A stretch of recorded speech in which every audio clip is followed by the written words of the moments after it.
హల్లెలూయా.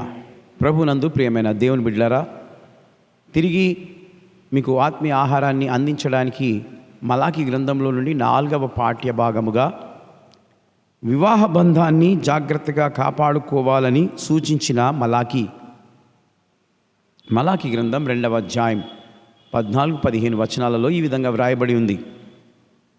యవన కాలమందు నీవే పెళ్లి చేసుకొని అన్యాయంగా విసర్జించిన నీ భార్య పక్షమున యెహోవా సాక్షి ఆయను. యవ్వనమున పెళ్లి చేసుకొనిన మీ భార్యల విషయంలో విశ్వాసఘాతకులుగా ఉండకుడి. వివాహ బంధాన్ని ఎంతో జాగ్రత్తగా కాపాడుకోవాలని ఇక్కడ ప్రవక్త సూచిస్తూ ఉన్నాడు. దేవుడు ఏర్పాటు చేసిన కుటుంబ వ్యవస్థ చాలా విలువైనది.